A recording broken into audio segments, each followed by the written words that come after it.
Kwei, and welcome to the 2021 Powwow Pitch Prairies semifinals, presented by RBC, Shopify, and Facebook. Sunshine Tenasco and Indigenous Cause, and I'm the founder of Powwow Pitch. I'll be your host for tonight's Prairies Powwow Pitch semifinals, where Indigenous entrepreneurs from across Alberta, Saskatchewan, and Manitoba will pitch for their chance to advance to the finals and win $50,000 in cash prizes to help them start and scale up their businesses. 7 years ago today, I started Powwow Pitch with the vision of combining Indigenous culture and social innovation to create a platform to celebrate, showcase, and put the spotlight on Canada's Indigenous entrepreneurs. Over the years, Powwow Pitch has supported more than 500 Indigenous entrepreneurs to take their businesses to the next level. And this week, we will support 150 more.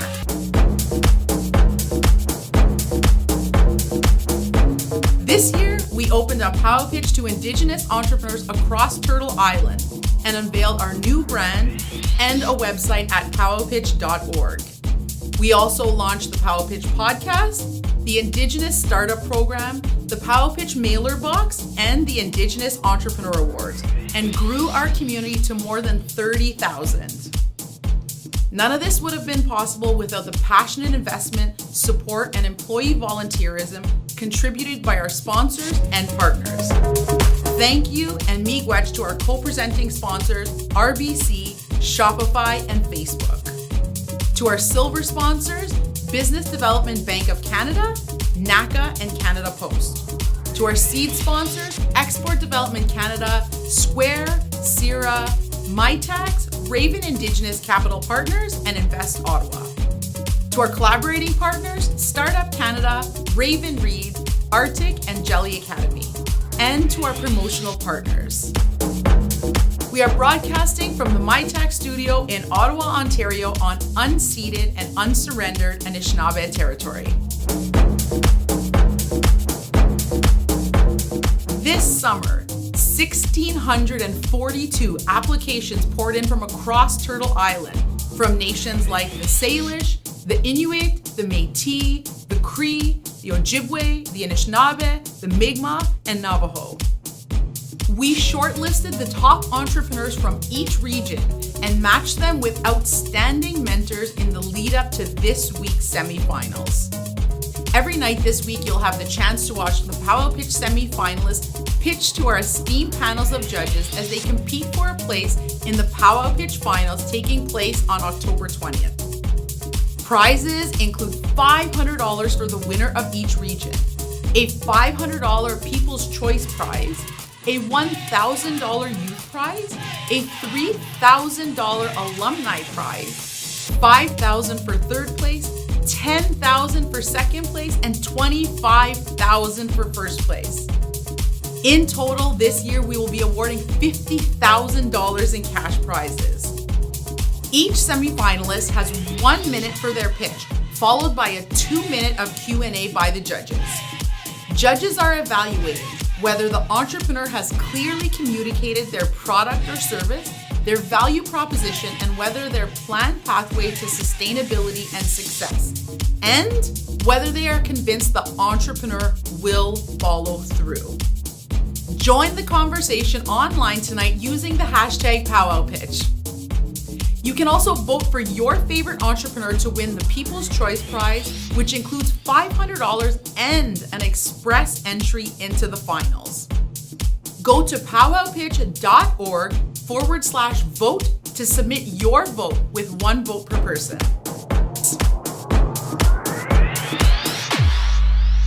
Let's begin by meeting tonight's esteemed panel of judges.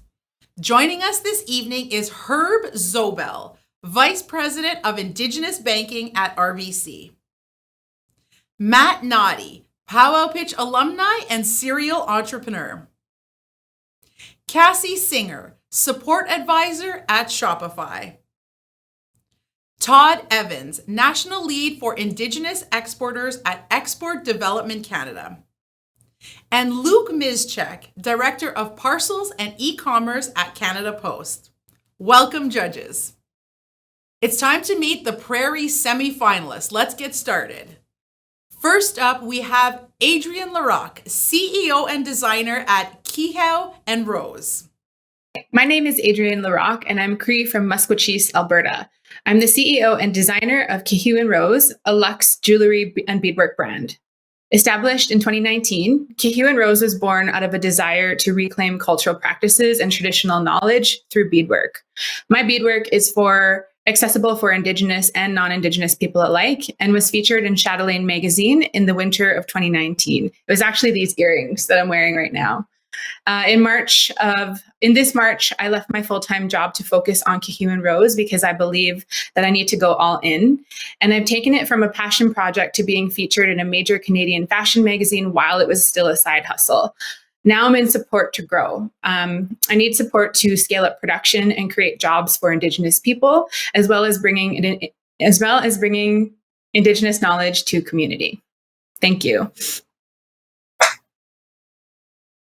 Good job, Daisy. Just a quick question. How are you selling your product to the market? What is your avenue of getting it out there? Yeah. Right now I have an online shop using Shopify, and I also I have done a bit of wholesaling as well. Oh, great. Thanks. In terms of projections, what do you see for the next fiscal year? For the next fiscal year. So right now I'm on track compared to last year to date. I'm already 40% in sales. So I'm anticipating that I will be generating more revenue next year by the year end. Thank you. So Todd Evans-Waite, that was a great job. Just a quick question around funding. Do you have any other investors, or what are your current sources of funding? Currently, I do not have any other investors. I've just been generating revenue just from my sales. I try to have seasonal sales, and hoping to shift that as I scale up production to monthly sales. Great, thank you. Hi, Adrienne. I loved your presentation. It was awesome. Passion projects always turn into the real projects one way or another in life. So keep going. You talk about scalability a lot. I'm actually not concerned, but questioning, where do you see the scaling happening in the production means? Are you going to train people to do what you do? Are you the only person doing the design? How does that work? Yeah. Currently, I'm a solopreneur, so I'm the only person running the business right now. But my intention is to hire and train other Indigenous beaders and hopefully bring them on to help replicate my designs. No, that's great. Yeah, you answered my question. Great job. Up next, we have Amy Brett Jackson, founder of Native Love Notes. Native Love Notes began with a couple sticker designs to bring laughter to friends. Our products are funny, relevant, inspiring, and range from stickers, prints, and jewelry and merchandise. On April 29th, we opened an e-commerce shop with 23 stickers, and within 5 months, we've grown to over 300 products on the website. Since then, we hit over 50K in sales, and our goal is to get 85 to 100K by December 2021. We need 3 things to get there: a fulfillment center, a half-time staff member, and to bulk up our inventory. While the numbers are amazing, the best part of this is the community we have created on social media. This community extends across more than half of the US, all provinces, territories, and recently even Australia. With your help, Native Love Notes can continue to bring healing laughter as we ship our products across Turtle Island and beyond in the time to come. Ginanaskamitin.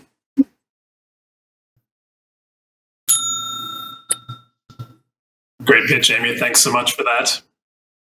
Thank you. Curious to hear, have you received any feedback from your clients and your customers on your product, and what are they saying? Yes, very positive feedback. Almost every day, people look forward to what I post and what I put out on the website. They say that it brings them a lot of joy and a lot of laughter, and it brings a lot of connection between people from as far south as New Mexico and as far north as Yukon. Excellent. Thank you. Great pitch, Amy. Just wondering what motivated you, or what gave you the idea to get into this business? Sure. Manitoba was in our third lockdown. Things were really depressed. Everyone was struggling here and there, and I just wanted to make people laugh. So I put my skills of graphic design to work and sent some funny graphics and memes to my friends, and they loved it. And it just blew up from there. Great. Thanks. Great job today on your pitch, Amy. In terms of the business itself, is it just you? Are you looking to bring on other folks for designing, or is it just going to stick with you? For me, for right now, up until now, it's just been me. My sister has helped me momentarily throughout this summer, which has been really, really wonderful, which is exactly why I'm looking for a half-time employee to help pack orders, because that is like a vacuum for my time, right? I would love to spend more time designing and putting out merchandise and things like that.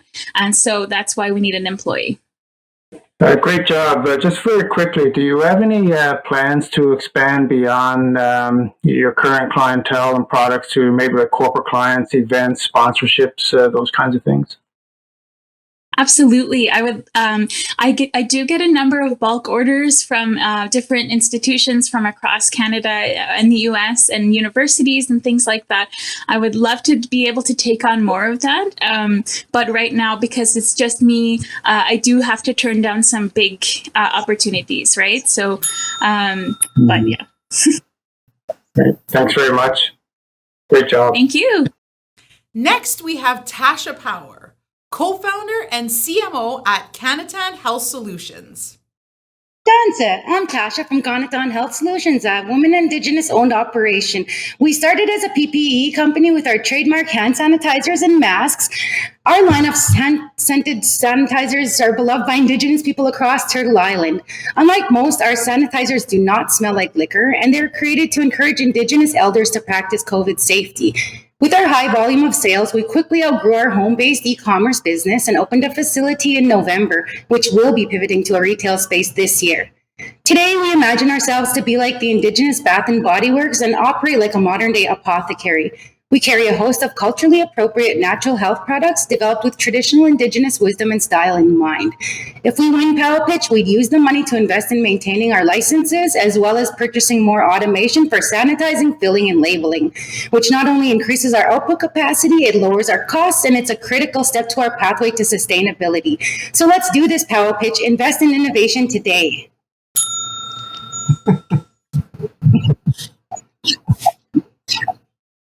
Good job. Thank you. Question: How has your sales been so far in last year? Oh, like our sales have been just growing huge. Like every month is just more and more. Like, and we're getting more bulk orders out across Turtle Island, north to south, all across U.S. and Canada. Okay, great. Thanks. Great job today, Tasha. In terms of your marketing, is it word of mouth? How are you getting your customers? So we're doing a combination of different social media strategies. We're not able to actually advertise on Facebook and Instagram because it's hand sanitizers and masks, but we do organic advertising through there. We do use influencers, so that has been really great for us. TikTok influencers, as well as in Instagram influencers, and also word of mouth, of course. And people just like getting it from like Power Pitch boxes and different boxes that we've been part of. So we just have a whole bunch of different ways that we're marketing. But yeah, word of mouth is probably the biggest. Great job. Very impressive. Just wondering, in terms of your sales, what is your primary source of sales channels? Is it online? Are you expanding to retail? And do you see sort of retail making a sort of a bigger portion of your sales moving forward? Yeah, so we started as a fully e-commerce business, home-based. We now have a facility, which we are going to get upgrade to a retail license. We didn't because of COVID. Things were getting shut down and opened and shut down and opened. We didn't know that was going to be okay. So we will be doing that in October. And yes, we feel like retail is going to be the way to go for us, because then you can come in, you can smell it, you can touch it.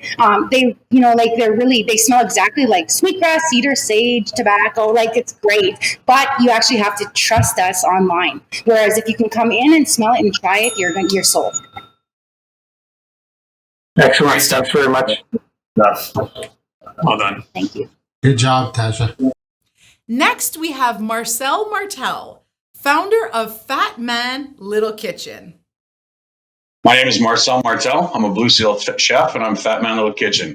We're a premium hot sauce and spice manufacturing and distribution company with a North American corporate footprint. Our goal is to create and facilitate a wholly owned supply chain from earth to home in communities throughout North America. What that means is manufacturing our products and growing hot peppers in our local communities, which are not available in Canada. This will provide us jobs and supply chain security while keeping ingredients local. We are at the cliff's edge, and to win powwow pitch would let us take the jump. It would let us lease our own manufacturing facility, which would facilitate growth by driving down costs and other economic opportunities. Through our manufacturing facility, we're focused on creating transferable life skills, ticketed tradespeople, and foster entrepreneurship. No matter what, phase 3 is within the next 12 months, we'll be selling our delicious premium product nationally in retail chains for the affordable price of $10. You guys want to try some? It's delicious.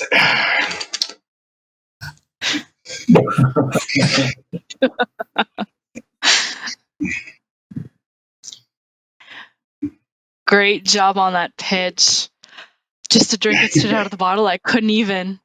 In terms of your product, what makes it different than all the other spice sauces out there, hot sauces out there? It's a 100-year-old Jamaican hot sauce recipe. We've kind of made it more North Americanized. We use fresh ingredients. We use potassium chloride in our product instead of sodium chloride. As an Indigenous company, it meant a lot to us to get that sodium out because of hypertension, high blood pressure, heart disease. And we use habaneros. That's our thing. So great pitch. I really like the idea of local ingredients. So you talk about like expanding across North America and building out that supply chain. How do you envision kind of managing those challenges around, growing a continental supply chain but keeping the ingredients local? So we're incorporated in the United States and Canada. We have trademark applications throughout Canada, and we're applying for the United States. What we'd like to do is have greenhouses through Indigenous communities. Instead of one manufacturing facility for all our 8 different spices, we want to do individual ones in communities, which keeps our supply chains down, and it keeps we put the money down, somebody from the community gets it, and every year there's a chance to earn ownership with meeting KPIs. So. Clever branding with the shirt, with the name. I like it all. I was curious, just really quickly, how many Scoville units did you just put down there? It's only 30,000, child's play. So, and you guys have a range, all the way to the top and bottom? Our hottest sauce is about 9 million. Okay, so you're well on your way then. Amazing, Marcel. Thanks so much for your time today. Really appreciate it. You guys are awesome. Thank you so much for your time. Thanks, Marcel. Thank you. Up next, we have Jennifer Dubois, owner and lead stylist, Mayosawin Salon Spa. My name is Jennifer Dubois from George Gordon First Nation, and I'm the founder of Mayosawin Salon Spa. I started as a home business in 2017 and expanded commercially in 2017. We now have 7 staff, all Indigenous from around Saskatchewan. Our business has faced some incredible challenges over the past 4 years, first with a fire and then a pandemic, but we've overcome adversity and are more resilient and determined to succeed. We use the traditional teaching Kyo-Gaywin as our core value. It's about developing deeper relationships, and that's the foundation of our Indigenous communities, and it's something that should be a part of every Indigenous business. We want to do more for our communities by offering on-site and online training for students. It's about making it easier for them to enter our industry. We would start with lash certification, makeup updos, and skincare, and eventually a certified stylist program. We want these students to either start their own businesses or even better, join the Mayosawin family. Thank you. Great pitch, Jennifer. Great pitch. Curious to hear more about your acquisition strategy. How are you looking to attract new customers, new clients? So part of this online training, we already have connections with a lot of the First Nation communities in Saskatchewan. We go out and do services for them already. So this is a wider way to be able to reach them. Good job, Jennifer. I'm just wondering, I know you have a broader range of products. Just wondering what's your plans for expansion, or are you happy with your current levels? So we want to be able to do online training and on-site training. So that's going to, right now we don't do training. We just offer a lot of hair and spa services. So this is how we're going to be able to expand, to reach out to First Nation communities, offer online training, and to be able to go to them to do training as well. That will also help us create a stronger team as well, because then we can also hire them to work with us in the future if they choose to do so. Great job today, Jennifer. In terms of that expansion, are you looking for these folks to be franchisees of your business, or is the focus mainly on them having their own? It can be either. We would definitely love to have a bigger team and to expand across Canada. I think the type of concept that we have for our business can be used all throughout Canada. Franchising is something that I would love to do down the road. But they can also do this in their home communities. The ones who don't want to go to the city, who need to stay in their communities, we can help them this way. So looking at the timer, so great job, very well done. So thanks very much. Very impressive business plan. Thank you. Thank you. Thank you. Good job, Jennifer. Next, we have Harlan Wade Kingfisher, founder and CEO of Smudge the Blades. Hey judges, my name is Harlan Kingfisher and I'm from Sturgeon Lake First Nation, Saskatchewan. I'm a husband, father of 4, hockey coach, and the CEO and founder of Smudge the Blades. Smudge the Blades is the only Indigenous hockey apparel brand in the world. Indigenous hockey in Canada isn't just a sport, it's a cultural celebration. There are many Indigenous hockey tourneys across Canada that bring thousands of fans from all over Turtle Island to the rink to cheer on their communities. Laughter, Cookham's cheering loud, and sweetgrass being lit before games, celebrating our culture and bringing that hockey rink feel is why I created Smudge the Blades. Hockey has such a positive impact and changed my life, and I want to be able to give back to the young Indigenous hockey players in hopes that it will create the same positive impact that I had. If I win the $25,000, I'll put that money towards digital marketing, website development, inventory for the hockey and Christmas season, and put some money towards my hockey scholarship program for Indigenous hockey players continuing their education. Hi, and thank you so much.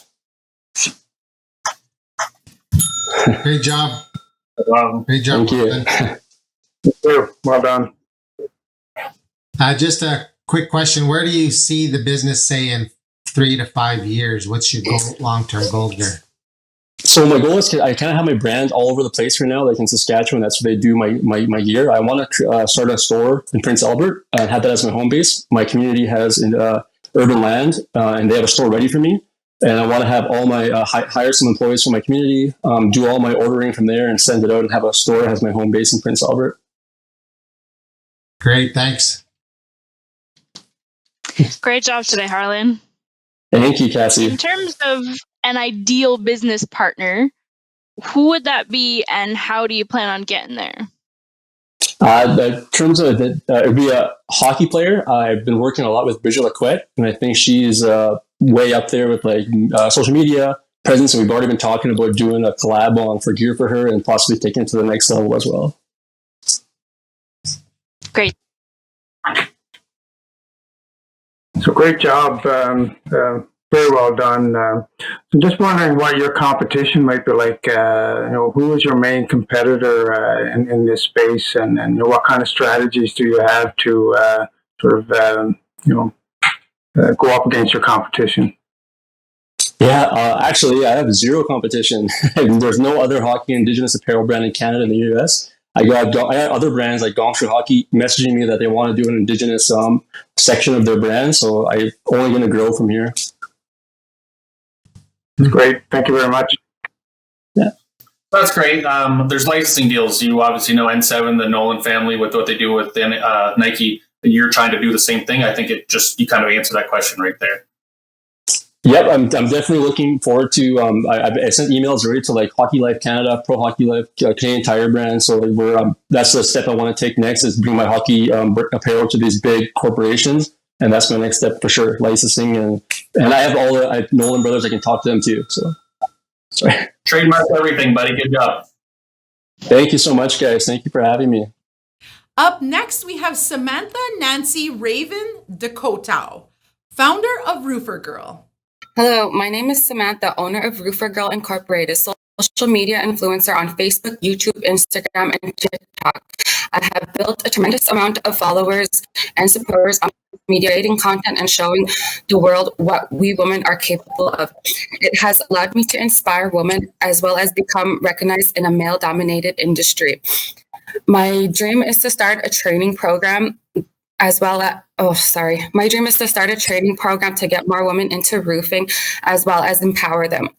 If I were to receive this grant, I would put it towards the cost of a training program such as a living allowance, materials, tools, and work gear. I have a passion for roofing. I also have a passion for helping people. And if I could change people's lives, this is the way that I know I can do it. Thank you, Powell Pitch, for this amazing opportunity.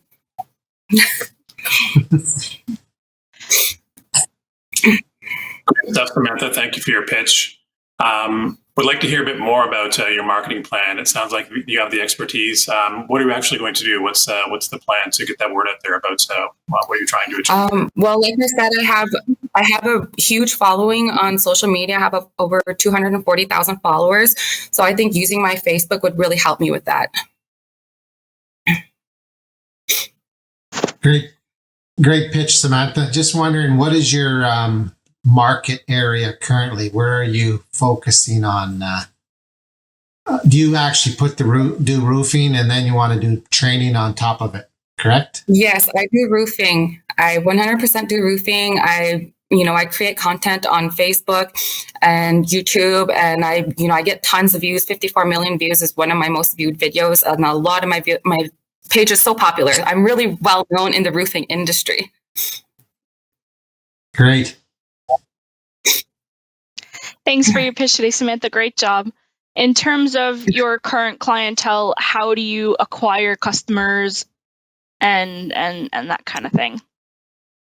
Well, right now I'm a sub crew, so I'm still building my company. I do a lot of the labor work, and in the near future, I'm hoping to start doing roofs mainly on my own without subbing off with the bigger companies.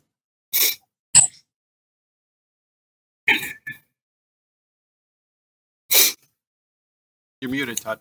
I'm sorry. Yeah, sorry. I apologize. Great presentation. I really like the concept. Something I've asked our other contestants as well. What do you see as kind of the single biggest challenge or obstacle you have right in your business, and certainly through on your plan here? My biggest obstacle is probably my own self, because I focus so much on roofing. I love being on the roof, and I feel like that takes away from other things that I could be focusing on to build my company. So that's my biggest obstacle. Great, thank you. Thank you. Great job, Samantha. Up next, we have Kara Potts, co-founder and CEO of Potts Painting Inc. Hi, I'm Kara Potts, co-founder and CEO of Potts Painting Inc. We started our company in 2018 on the Piikani Nation and expanded to the eco-innovative painting products. The worst part of prep work is masking a door hinge. There is nothing on the market that lessens the user's tape or avoids removing doors. Until now, the Handy Hinge is a flexible, self-adhesive product that provides optimum protection and can be used up to 3 times, equal to a few less rolls of tape that end up in a landfill. We've applied for trademarks in North America, developed our customized prototype and branding strategy. Our vision is to manufacture products on the Piikani Reserve, contributing to the local economy. If we win, we will invest in the tooling of our product mold and establishing our chain distribution. I am a Assiniboine with a master's in administration and over 20 years experience in business management. And I have to take our company to the ready to color the world with innovation. Wow, what a really interesting product. Thanks, Kara. Great pitch. Would love to understand your vision around how are you going to make this product available? Is it going to be through a retail store, through online, maybe placing your product in a B2B sense in other stores? Just a bit about where you want to get your product. Sure. So our target market are paint supply companies and painting contractors. And right now we've made inroads with two of the largest paint supply companies in North America, Sherwin-Williams Paint Company and Cloverdale Paints in Canada. Our target market are business to business. So we are looking at big box stores, DIY stores, hardware stores, that type of thing. Wow, sounds great. Good job, Kara. Thank you for your presentation. Just wondering, have you had any sales to date, or are you still in the development phase? So right now we're still in the development phase. We've accomplished 3 key metrics in the last 9 months after we developed our business plan canvas, and that was our trademark registration, our prototype development, and right now what we're working on is tooling of our product. Thank you. Great job today, Kara.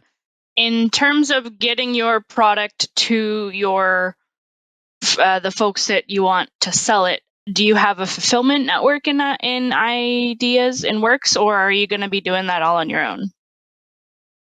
So right now, that's part of establishing our chain distribution plan, and part of that network is going to be working with manufacturers and distributors here in Alberta, Canada, and Calgary. We're working with Exploration Plastics. We're also working with the painting contractors associations in every province to help distribute through into individual painting contractors. We've had meetings with Sherwin-Williams Paint Company in the United States, and they're interested in potentially purchasing our trademark from us once we are able to get to sales. Thanks so much. Thank Good you. job, Kara. Good job, Kara. Thank you. Up next, we have George Parker, co-founder of Indigenous Cloud. My name is George Parker, CEO of Indigenous Cloud. Our rally cry is connecting the world through Indigenous music. My sons and I started this company to give Indigenous artists and musicians a platform to showcase their talent and to help preserve this music for future generations.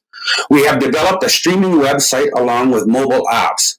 Over the past 30 years, I've produced over 150 albums and acquired close to 1,000 more. Our marketing and legal team does fantastic work in helping us build our brand. We currently have about 800 subscribers and are adding more every day. We're producing new music monthly and planning on soon adding a video streaming service to broadcast powwows, concerts, and other Indigenous events through pay-per-view and on demand. We would use this prize money to record new artists, marketing, and for equipment upgrades. Thank you for your time and consideration.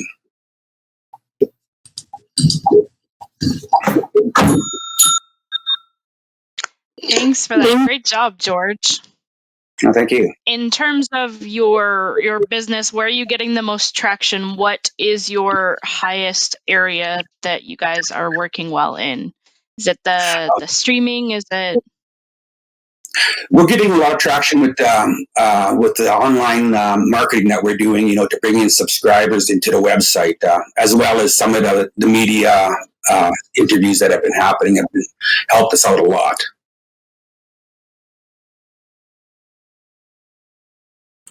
So great pitch, George. Really, really love the idea. So just wondering who some of your current partners might be, and if you have any other investors in your business. Right now, I'm just working with, I do have some shareholders, minority shareholders. I work with a company called Danger Dynamite, who are handling all the marketing for us, as well as my legal firm, Murphy and Company, that, kind of handles all the legal work on the back end for us. Great, thank you. So, George, you mentioned subscription, and you also mentioned pay-per-view. Where would you prefer it to morph to? Do you want a monthly subscription user, or do you want people to pay for single events, or kind of a hybridization like that? It's going to be a hybrid situation. Right now, we're doing subscribers for our audio end, but when we start adding video in the mix, it's going to be probably an on-demand type thing or a pay-per-view event if you want to access the video. Okay, great. George, with the time we have left, we have about 25 seconds. I'd love to hear a bit more about your team and how they're helping you achieve your vision. Well, my marketing team is, they create everything they need for social media. My family is involved, with all aspects of it, right? We basically do everything, my wife and my sons and I, and, as well as, some contractors or contract work when we need it. Really solid. George, thanks so much. Thank you. Next, we have Darcy Moose, founder of Moose Print. Hi, my name is Darcy Moose, founder of Moose Print Incorporated. I currently have 2 products under development and right now promoting the paw pad on the powwow pitch. I submitted my video to the powwow pitch through YouTube, and the video is obviously available to look at anytime. Again, I had mentioned before that I had 2 products under development, and I'm looking to work with anybody on the powwow pitch to either get in touch with investors who may be interested in my product or help develop my product. Both products are in patent pending status, and let's see here. During the development of the video, I developed a couple prototypes just to kind of get some promotional feedback. So really was just for there we go. Sorry, I choked. A minute goes very, very quickly online. So if you heard any of that, Darcy, a minute goes quick. You just got to keep at her. Keep going for me. What is your prototype? What is your 2 products that you have patent pending? Right now, we got the what I submitted to the powwow pitch was a product called the paw pad. The paw pad is like a rubberized mat. I don't have anything on hand to show you right now, but like I said, the video is on YouTube. The video is called the paw pad, introducing the paw pad, and it's a pet feeding mat that's silicone, and it has 2 bowls built into it. So it's like a mess-free feeding mat for your pet. Me and my business partner, we did both consumer research and market research on the product. Through the market research, we found that last year alone, even during the pandemic, people spent $4.8 billion on pet products, and the feeding mats and feeding whatever else they have out there for bowls with silicone bottoms or whatever. They had taken, I believe it was like 8 or 9% of those sales, and sorry about that. I had all this practice out, and now I'm spitting my words out. So, and our market research showed that 78% of pet owners were willing to pay up to $38.95 US for the paw pad, and to get it produced with no connections whatsoever overseas or wherever I can get it made would cost $10.70. So anybody who has business connections or already has some product development wherever would probably be able to get a better price for silicone, or maybe even knows more about the plastics and molds and all that other good stuff. So sorry, I lost my place here. But so it's a rubber. There we go. Does that mean I just got knocked out? Next, we have Kelly Armstrong, co-founder of Kikawina. Kikawina is Cree for Mother Nature, and the recipe itself was inspired by our grandmother's wonderful tea concoctions of berries and herbs that she would often make for us. We've taken it one step further and brewed it cold and added bubbles and gin to make a refreshing drink.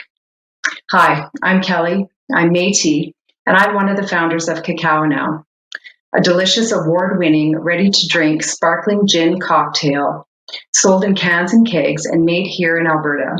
We initiated a partnership with a large-scale manufacturer in 2019, and sales have been increasing ever since we started production. Winning powwow pitch would allow us to scale up our business. We're currently brewing the tea in small batches, and we need a larger vessel to brew it in. Our manufacturer, Rig Hand, is currently making 3 batches per week, and they can't keep up to the demand from the growing number of retailers and restaurants that we currently sell to. With the extra capacity, we can list on a provincial website and reach more retailers. Thank you. Great stuff. And I understand how it can be tough to scale your business. So if your goal is in 1,000 days or 5,000 days, will you be able to meet what you guys are trying to do with your tea? Are you going to be able to co-pack it, co-manufacture it, or are you trying to do this all in-house? No, our manufacturer, Rig Hand, will be able to handle what we're hoping to do. Great pitch, Kelly. Thank you for that. I'm curious to know if you have other products in R&D right now, if you're thinking of expanding, or are you just solely focused on that one product right now? We just have this one, and we're hoping to, we have another flavor in the works right now, but we'd like to perfect this one first. Makes sense. Thank you. Great job, Kelly. Just a question on where do you see the business in, say, 5 years? Where would you like to be at? Well, what we'd like to do, what we've heard in the alcohol industry, is where you make the money is selling out to a larger company. There are a few large companies that own most alcohol companies. So we'd like to make it really attractive, and our exit strategy is to eventually sell to a larger company. Perfect. Thank you. Great job today, Kelly. In terms of getting to those larger folks that own the businesses, what is the barrier that's keeping you from getting there beyond just this one brewer?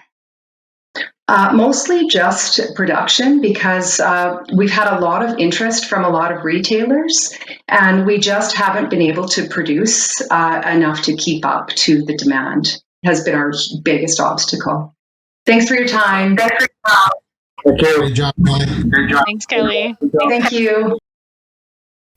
Up next, we have Cassandra Carreiro, owner of Charcuterie. Have you ever wanted to wow your guests or treat yourself by making a gorgeous charcuterie board using fresh local products, but you don't have the time or energy to do so? We got you. My name is Cassandra, and I'm the owner of Charcuterie, a locally sourced artisanal charcuterie delivery and catering service. I started Charcuterie in October 2020. Since then, we've had $41,000 worth of sales and an average sales growth of 49%. We've developed a loyal customer base, a social media presence, a solid brand identity, and community collaboration.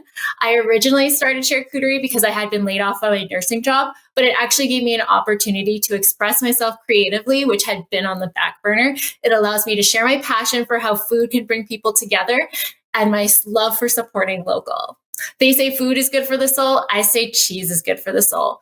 If I win, I hope to use the money to grow my team and expand to develop a space so that I can meet the growing demand for my product. It's a great job, Cassandra. Very well done. Product looks excellent as well. So just wondering, how many people do you have currently working with you now, and what are your plans for growing your workforce? So currently, right now, it is just myself. If I win, I do hope to expand my team and develop a space so that I can meet the growing demand, and then also expand into other things like retail and creating a full charcuterie experience. Great, thank you. Awesome stuff, Cassandra. I only have questions related to your margins, and do you have the same bundle every time? Because there's a lot of fluctuating prices in meats and cheeses and all the exotic kind of things you have, presented there in your bouquet. Mm-hmm. So my question is, so do you have set prices? Do you work with your customers each time? Is it unique every time that you sell?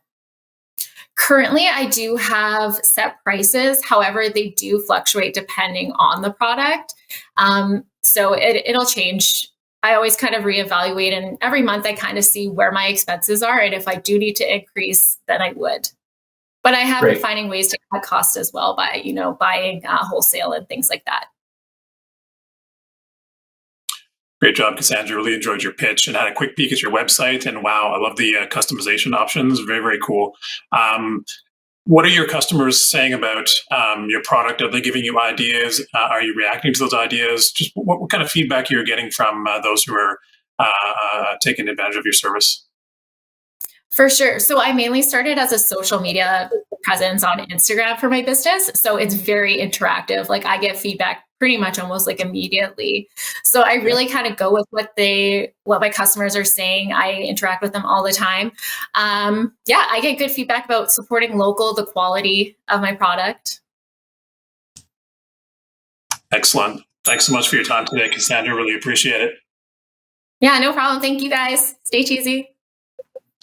Good job. Thanks, Cassandra. Next, we have Daniel Neil McGinnis, owner of Thunderbird Farms. Hi, my name is Dan McGinnis, and I'm the founder of Thunderbird Farms. We all know that First Nations suffer from a host of issues, but in order to create some hope for my children, I knew I had to do something about a couple of them. So my wife and I built a straw bale house and an off-grid power system, and then we turned to aquaponics, which is simply just growing fish and plants together to see if we could secure our food supply. But nowadays, our competitors range from do-it-yourselfers in the backyard to multinationals that use robotic greenhouses to fully containerized systems. But they all have one thing in common, and that's their reliance on the grid. I know that Thunderbird Farms is unique in that we use what I like to call lo-fi technologies and renewables for our energy needs. But with over 1,200 First Nations communities in North America, and hundreds of thousands of other disadvantaged communities throughout Turtle Island, there's plenty of room for growth. So if we win, we'd use it to create our greenhouse. Thank you, guys. Great. Yeah, awesome job, Daniel. It's a calling that sounds like there's some passion behind it, which is always very, very important and dear to the Indigenous people's heart, like myself and yourself. Where are you intending for this project to go over the next couple of years? Do you want to have a pilot project essentially for yourself and gather grants along the way, or are you looking to start retailing and selling products to your local community almost immediately? Both, really. It's a kind of a two-pronged effort. I see, this as being widely distributable, and I'm thinking of a kind of a term that maybe nobody's heard before, but maybe like a franchised collective, really. A regional franchised collective is where I'd like to see it all end up, but immediately to start growing and producing food right here, right now. Okay, great. Great pitch, Daniel. Thank you for that. Hypothetical question for you. To help you move your company ahead and to meet your vision, if you were able to hire somebody, say, tomorrow, what would that person do? The person that I would need right now is somebody to help me look for those grants.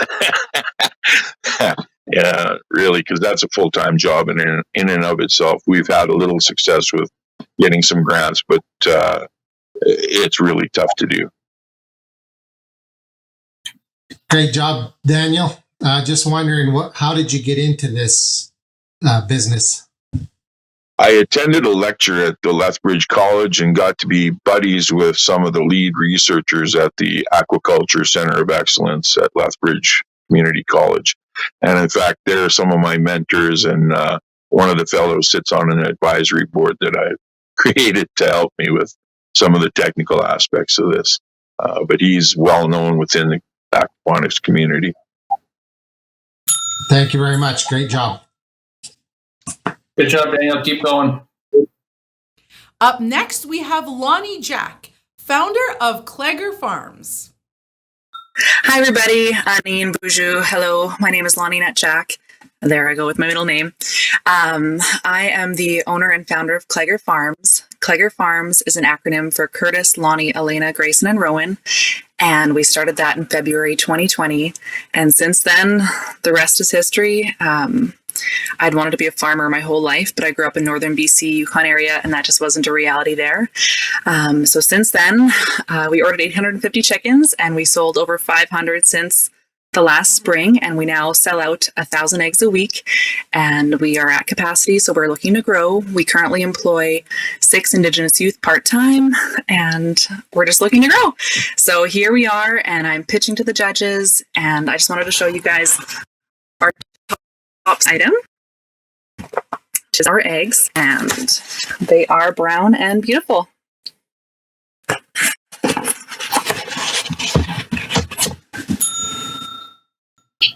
Well, great job, Loni. I am from rural Ontario, where farming was our first adventure in my life and otherwise. And I'm just curious, are you going to stick with poultry? Are you going to go beyond that? How, if you're at capacity, are you trying to do the egg side of things, or are you trying to do the grain-fed, actual poultry? Well, we're focusing on the chicken eggs, but we also do the free-roaming pasture-raised chickens. I also have 30 geese, 50 ducks, 70 guinea fowl, 7 pigs. I'm going to have like 70 piglets this month, so it's going to be quite exciting. So I'm just kind of testing areas to see what we could expand to, but right now we're at capacity with eggs. 90% of our customers are First Nations, so we sell over 1,000 eggs each week to First Nation communities. The biggest one being Little Grand Rapids, and the second one being my home community of Barnes River. So I'm looking to grow, and people want to buy. I just don't have the space. Great pitch, Loni. Thank you. Trying to understand who your customer is now versus in the future. You're selling to consumers right now. Are you looking to get your product in other stores as well in the future? I would love to get into other stores in the future. We do a weekly delivery every Wednesday, and we use Shopify right now to get our orders for pickup and for delivery. Without purchasing, I'm kind of limited to my growth at this point, but things may be different while on a reservation with communities. So I'm looking to work with communities and empower communities for food sustainability and security. So I'm looking to grow that model. Great, thank you. Great job, Loni. Great job. I'm just wondering, are you controlled by regulation in any fashion, or has that hindered you? No.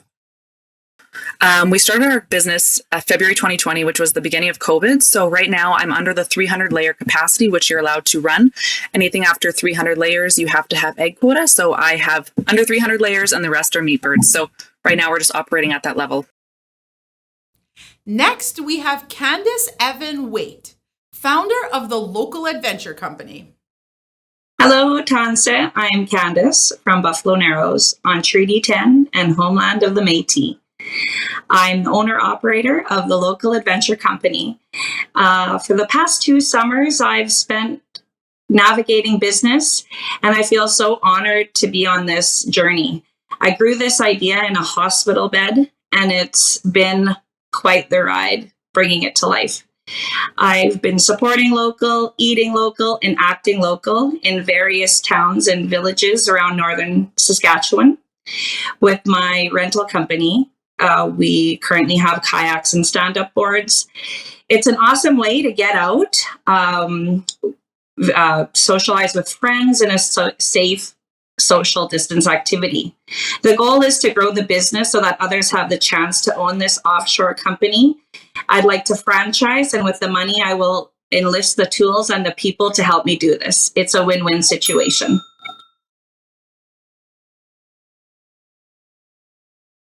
Great job, Candice. Thanks very much. So it seems like tourism is a big part of your business. So I'm just wondering what kind of marketing strategy you have in mind. Will you be looking beyond kind of your local area, looking to the rest of Canada, maybe even outside Canada in terms of promoting your business? I stand behind this business so firmly that I believe that Turtle Island, we have so many beautiful lakes and rivers and beyond. So I have my digital marketing certificate that I've been utilizing, and I would like to more professional development. Great, thank you. Awesome stuff, Candice. As a person that is an adventure seeker, how can people access this immediately, or do you going to have to really scale this as you go? I've been on the fly. So I've been taking the business to communities, and that's why there's only one of me. So I believe that communities and villages can build capacity in their own business, entrepreneurship, and economy with a chapter of this company and explore on their own time. Great. That actually leads well into my question, Candice. Is this a company of one? Do you have people supporting you with this, or what does that look like right now? Yeah. So this last summer, it was kind of on my own. This summer, I chose to mentor 4 youth. So I have 2 girls and 2 boys who currently follow me, or come with me, I should say, into community, set up, and learn the business. It's been fun. Great, thank you. Great job, Candice. Just wondering, what's your biggest obstacle going forward? Going forward, manpower. I need people smarter than me to help bring this to life. The lawyers, the bankers, the things that I can't do. Thank you. Good job. Thanks, guys, so much. Next, we have Angie Saltman, president of Salt Media. Hello, my name is Angie Saltman, and I'm president of Salt Media. Salt Media specializes in websites, graphics, digital marketing, and data management. I had a bit of a late start to my professional career because I was a teenage runaway and a high school dropout and living on the streets. But I changed my life around in my early 20s, and I went back and I upgraded and I got myself a college diploma. Then 9 years later, in 2010, I opened Salt Media. Salt Media has helped hundreds of businesses, not-for-profits, nations, and municipalities. And if we are selected for the $25,000 grant, we will create a training and mentorship program. The training and mentorship program will focus on remote communities in the North, and our Indigenous students can take back that knowledge and be their own boss and support and help their businesses thrive and their communities thrive at large. Please consider Salt Media for this grant. Thank you. Nicely done, Angie. Thank you for that. Thank you. Question for you. As you start to grow, what are some of the challenges, or maybe pick one of the challenges that you're managing through right now and how you're getting around that barrier or challenge? One of the challenges we've had through COVID is we had some growth. We have 4 new employees, and getting all of us rowing in the same direction is challenging. And the way that I manage that is just spending more one-on-one time with each person, making sure our policies and procedures are in place and we're set up for growth in the future. Makes sense. Thank you. Great job, Angie. Just you. a quick question. Where do you see the business in, say, 5 years? Where would you like to be? Well, in 5 years, I would like Salt Media to expand more into British Columbia and into Saskatchewan and down to the coast of BC. Thank you. Thanks very much. Excellent presentation, Angie. Very inspiring story for sure. So we know one of the challenges for remote and rural communities is connectivity with respect to access to internet and whatnot. Just wondering how your business can possibly help address some of that. I know it's a big question, but if there's anything specific you see that you can help there. Absolutely. We work with multiple internet service providers. Actually, we built our own data center in Edmonton, so we're very specialized in the internet. And we know which internet service providers offer what kind of services in what areas. So as we work with remote communities, which we do, we know which ones have, fiber, which ones have Wi-Fi, and et cetera, et cetera. So it's just a learning process, and the government's been rolling out internet connectivity to remote communities. Thank you. Excellent answer. Thanks, Angie. Up next, we have Gregory John, leading executive officer at Unimaze Technologies. Okinistawa Gregory John, LEO of Unimaze Technologies. We are in Treaty 8 territory, and I'm a citizen of the Métis Nation of Alberta. Have you ever been at an event where you've needed cash to buy a ticket to get a drink? We know everyone has experienced that frustration. Welcome to Barcode Hospitality Suite, our proprietary app, which replaces the drink ticket process at events with the technology that supports the market need of managing resources effectively and efficiently. In order to maintain equity, build our brand and relationship, we are approached to sell a commercially ready B2B technology called Barcode Location Services that helps events manage COVID-19 issues, contact tracing, and physical distancing. The total capital cost for our project exceeds $1 million. We are pre-development and pre-revenue, and the $25,000 would go to team salaries. Winning will help our inclusive and diverse company build and share Indigitech across Turtle Island. Hey, Greg, great pitch. Obviously, it's something that's arisen and going to be with us in the future. So you said about salaries. How many people are on your team, and how far do you see your team growing in the next year?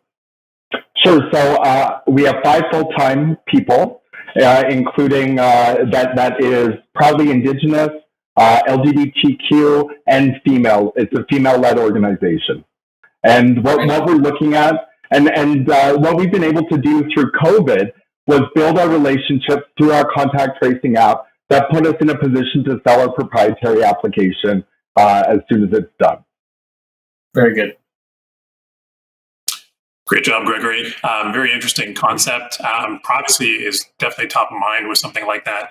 Do you have a privacy policy developed, or can you share a few thoughts on privacy?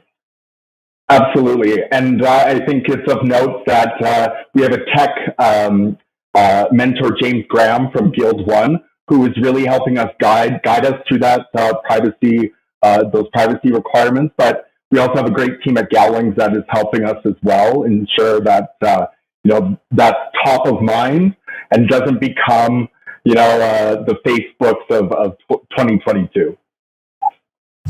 Great stuff. Thank you.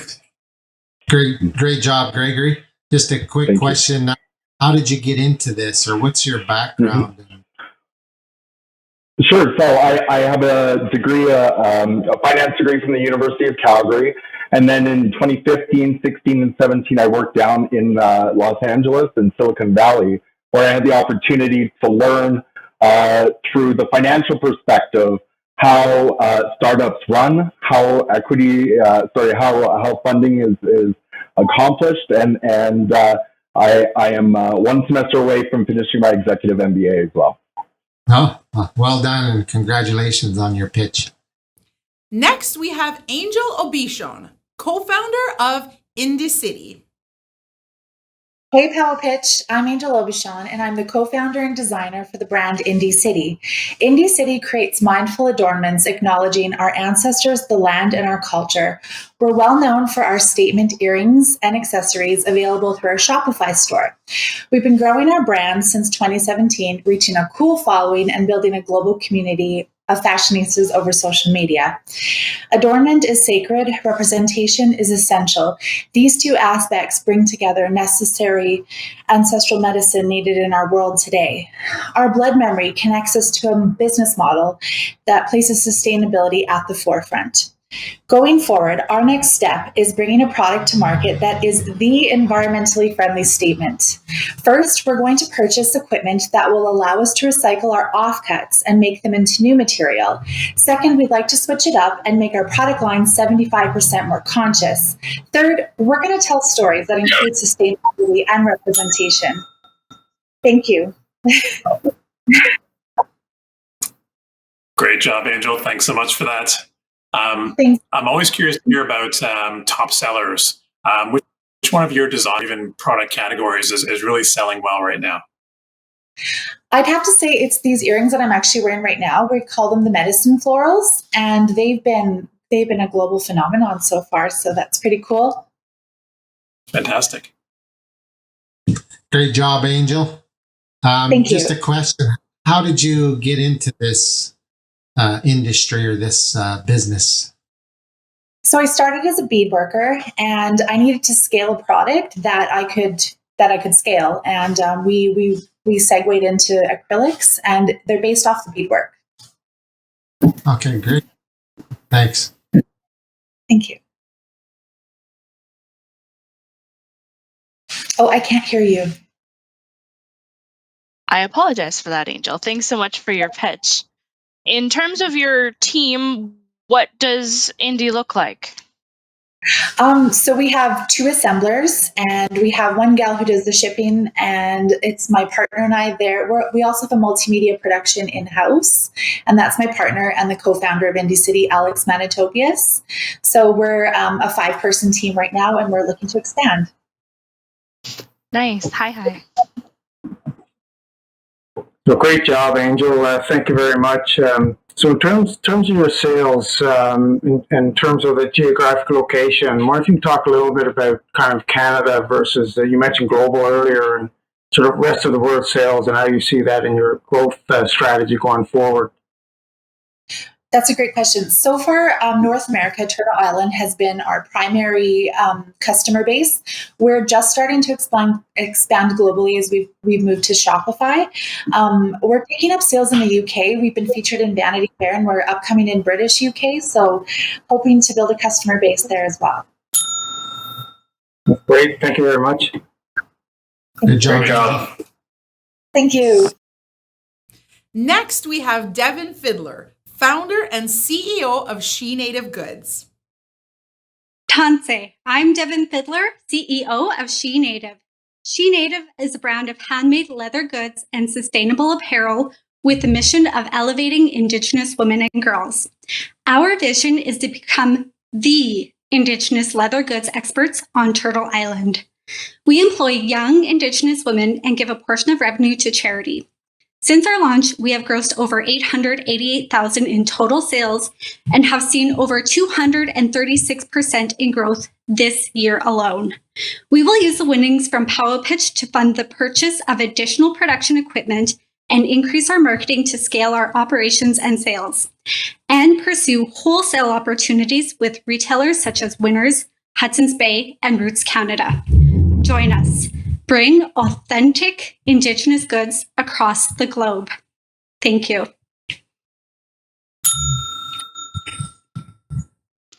Tanse, Devon. Hi. Thanks for that. You really have it set out as to where you're going, and that's very helpful for us. In terms of an ideal market, what are you looking at for Turtle Island? Are you looking at global? I'm definitely looking at global, but I think we really need to build our sales on Turtle Island first. And then I want to explore Germany, and I want to explore China, and also New Zealand. And we also think we can tap into the tourism industry in terms of gift shops as well.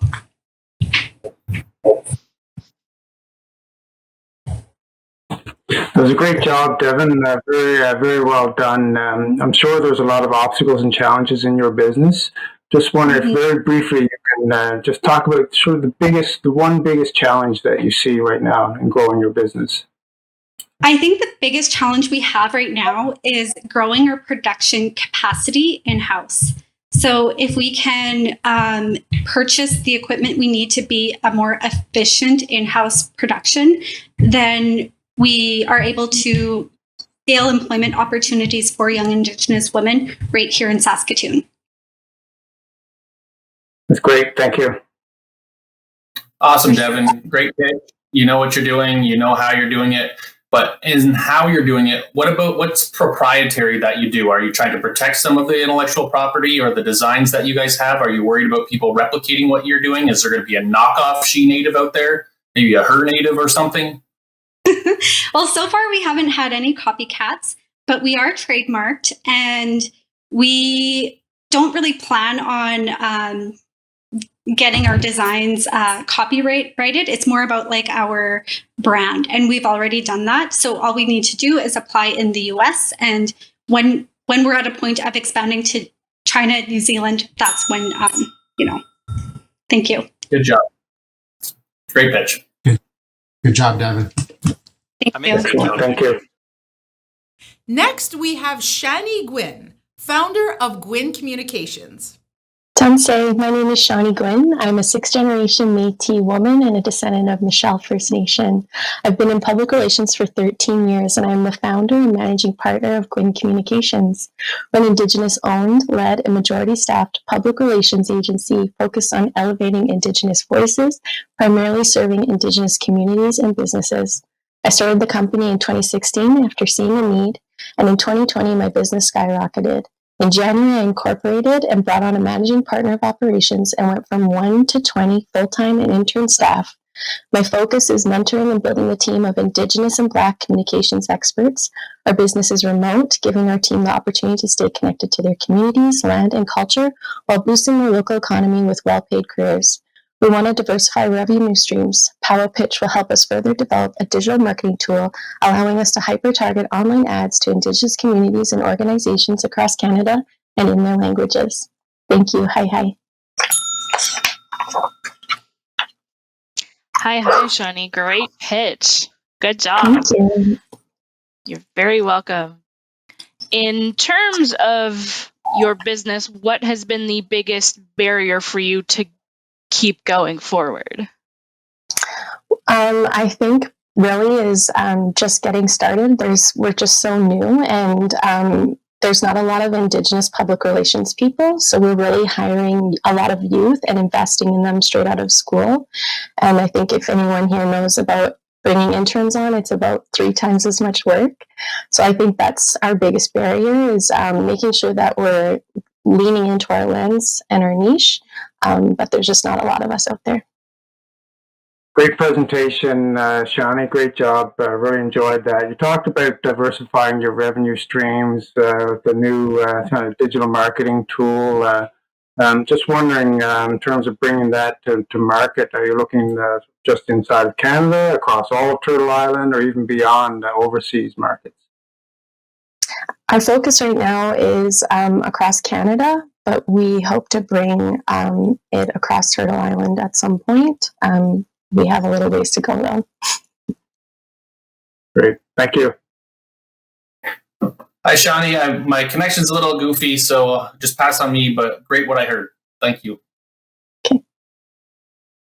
Just curious to know, if you were able to hire someone like tomorrow to help you with your vision with your company, what would that role do? What would that look like? I think we would want to hire an art director, and that would help our team bring our visual communications to the next level. That's definitely a need that we are in of right now. Excellent. Great job, Thanks so much for Shani. your time. Next, we have Brandi Thompson Woodhouse, founder of Resgal Lashes. Hi, my name is Brandi Woodhouse, and I am an Anishinaabe Kwe from Treaty 2, Penamotang First Nation. I am 30 years old, and I am the founder of Resgal. Resgal is a cosmetic-based business run out of my home in Penamotang. It was created in August 2020. Why did I choose the name Resgal? I wanted to flip the word res or Resgal and make it something cool and hip and something to be proud about and to be proud of.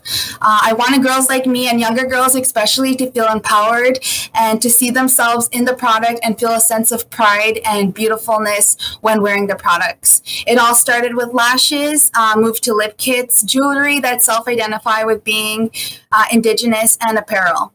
I knew I wanted to give back to my community, so I started a Resgal summer camp for girls ages 12 to 14, and it's all about building up their self-confidence, give them teachings and life skills, almost like a big sister club. And at the end, they receive a gift basket full of goodies and stuff like that. Thanks so much for that. That was a great pitch. In terms of powwow pitch here, what would you plan on doing with the prize should you be the winner? I would probably just go into buying more inventory. Like, I started this business just like with my savings, my paycheck. Like, I just wasted my whole paycheck, and I was like, okay, I'm just going to take this risk, and I just jumped in for it. So everything that I make goes back into buying more inventory. So everything that I make is just always buying. So what I would love to do is just buy a big, massive bulk of inventory. That way I'm never running out or running out of stock. Thanks so much. Thanks. So thanks, Brandi. That was a great presentation. Just a question around your current sales. What are you using in terms of sales channels? Is it online? Do you have agreements with sort of in-store sales? Yes, I first started, I just thought that I would sell to local girls and First Nations that are near me, but it just expanded on TikTok. I had 200,000 views on one of the the kickoffs. So after that, I started selling to like the US and Canada, all over Canada. I use mainly Shopify. Shopify is like my lifesaver. I print out the shipping labels directly from Shopify, take them to my post office. They go out from there. I also had 6 businesses reach out to me to carry my product in their store. So I do give them a retail discount. So I have 7 stores across Canada that sell ResGal in their stores. Great job, Brandi. I am with a ResGal, so I appreciate the whole ResGal vibe that you got going on. I want to know your supply chain. How is it? How many products do you have? How many products are you looking to carry? Are there some exclusive, non-exclusive? How's that go?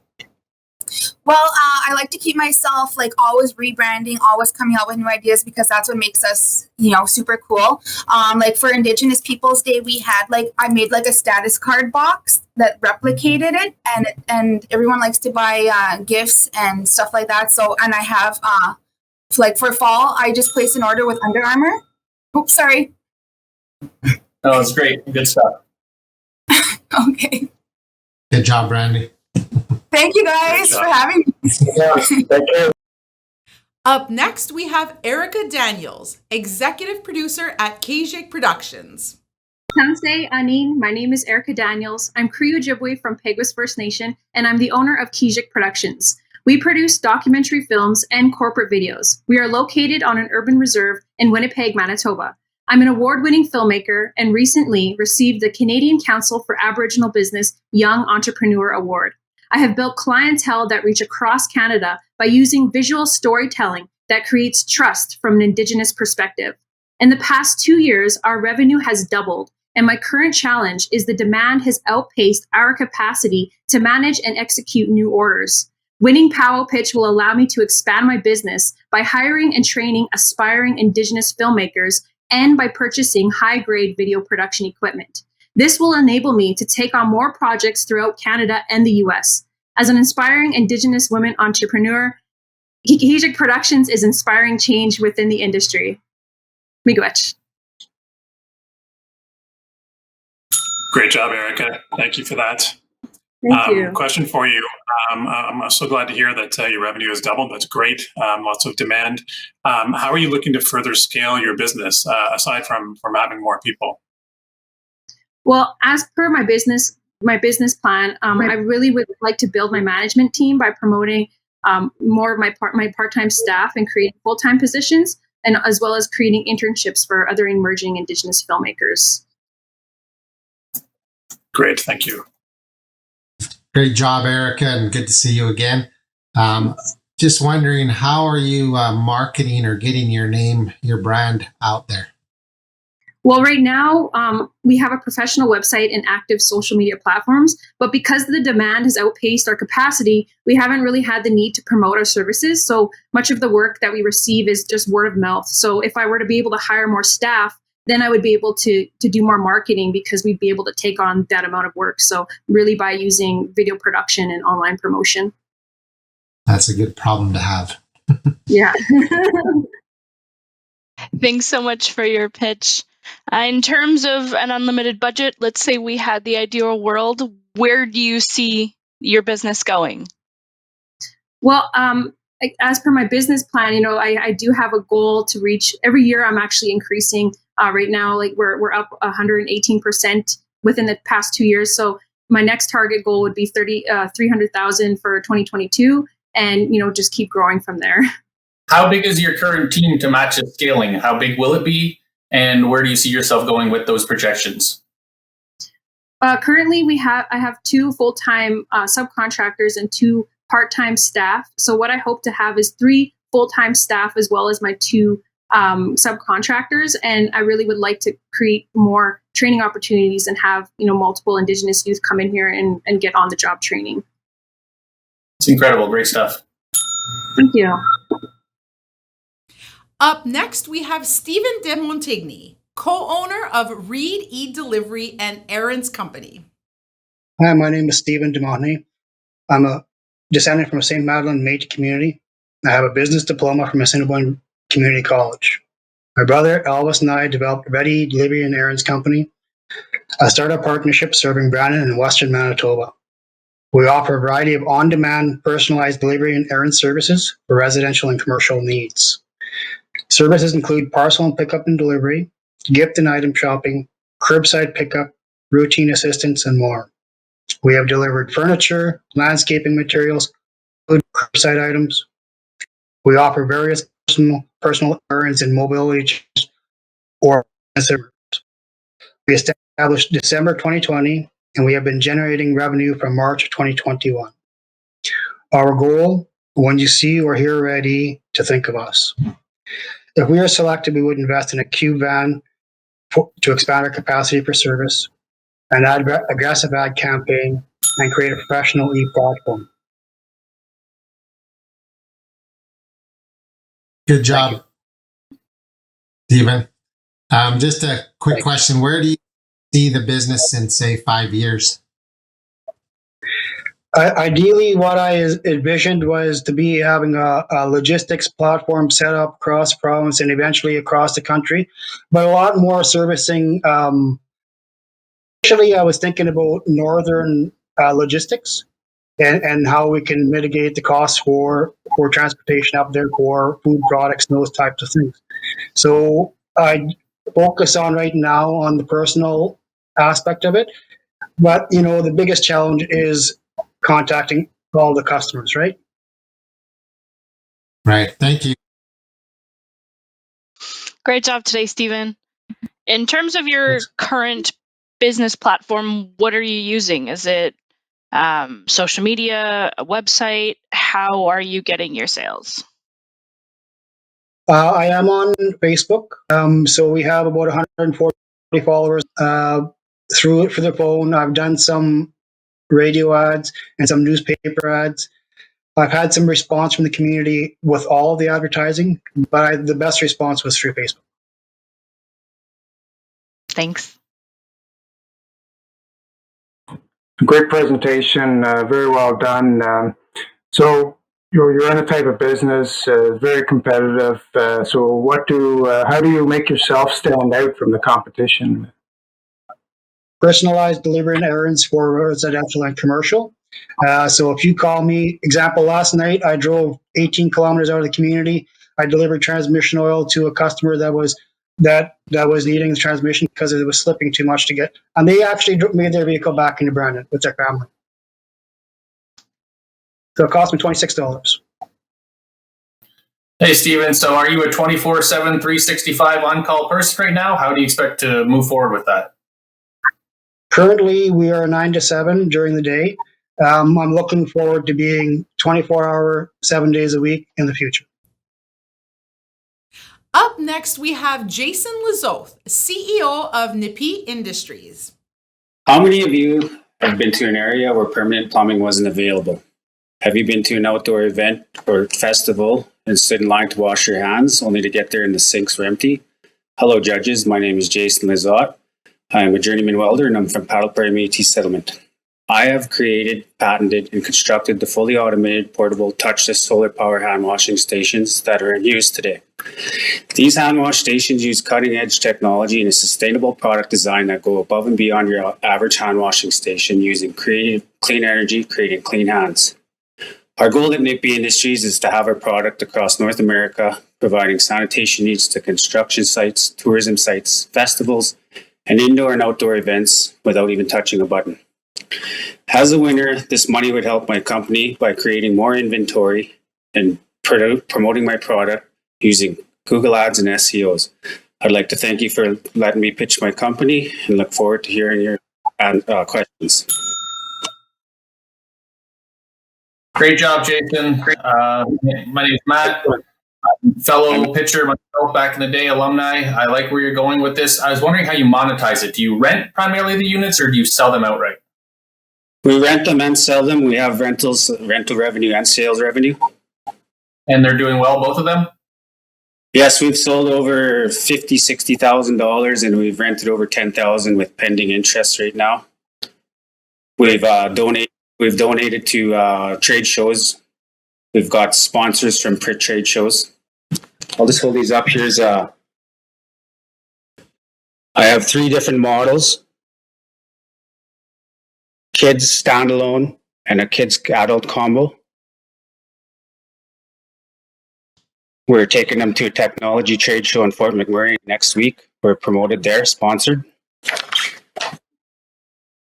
Looks good, Jason. A really interesting idea, interesting product here. Help us understand, just share with us maybe the top barrier that's in your way in moving forward with your vision of this product.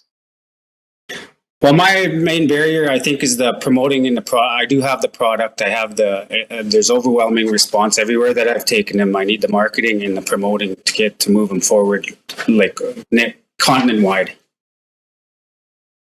Okay. Great job, Jason.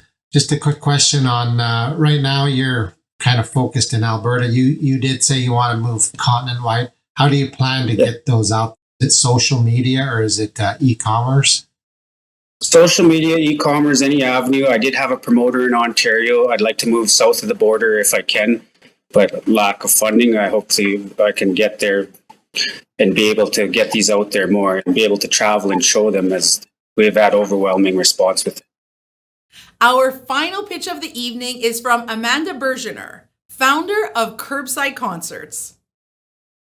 Tansi, Amanda Burgenner here, Alberta Métis, and founder of Curbside Concerts. The pandemic forced us to pivot our music company into Curbside Concerts, a live music delivery service. Since then, we have safely delivered over 800 live music experiences, developed a national roster of 100 professional artists, and paid music workers over $250,000. Clients can easily book a local musician at curbsideconcerts.ca. The artist shows up at the scheduled time and plays a 45-minute concert. Your front yard turns into a front row seat, as you can see. Our vision for the future includes further expanding our services in Ontario and Quebec and increasing diversity in our staff and artist roster. I would use the funds to hire an Indigenous publicist to build a strategy to increase earned media presence and brand visibility in each of our regions. Chimigwech. Wow, well done, Prairie entrepreneurs. Congratulations on your amazing pitches this evening. The judges have scored, deliberated, and selected the top 4 entrepreneurs to advance to the finals. It is now my pleasure to announce the 4 entrepreneurs from the Prairies who received the highest scores and who will advance to the finals. And of the top 4, who is the winner of the Prairie semifinals and will take home $500 tonight. The first 3 semifinalists selected to advance to the finals are Devon Fiddler, She Native Goods, Tasha Power, Canatan Health Solutions, and Harlan Wade Kingfisher, Smudge the Blades. And the winner of the Prairies Regional, who is advancing onto the finals and taking home $500 tonight, is Erica Daniels, Kajik Productions. Congratulations, Erica, Devon, Tasha, and Harlan. Remember, you can still vote for your favorite entrepreneur to advance to the finals by voting in the People's Choice Award. Visit powwowpitch.org/vote to vote now. Thank you, judges, for your support, excellent questions, and for selecting the top 4 to move forward to the finals. Please share your final reflections and thoughts on the Prairie semifinalists. On behalf of RBC, I congratulate all the contestants and all the great pitches that occurred. And the future is bright for all of you, and we wish you all the best going forward. It was really wonderful today listening to all these Indigenous merchants and see how they're supporting our communities. And it's really inspiring to myself. Thank you so much and congratulations. Well, on behalf of EDC, I'd like to thank big thank you to all of the entrepreneurs. Fantastic presentations. Been very, very impressed. So I would just say keep up the great work. Congratulations and best of luck.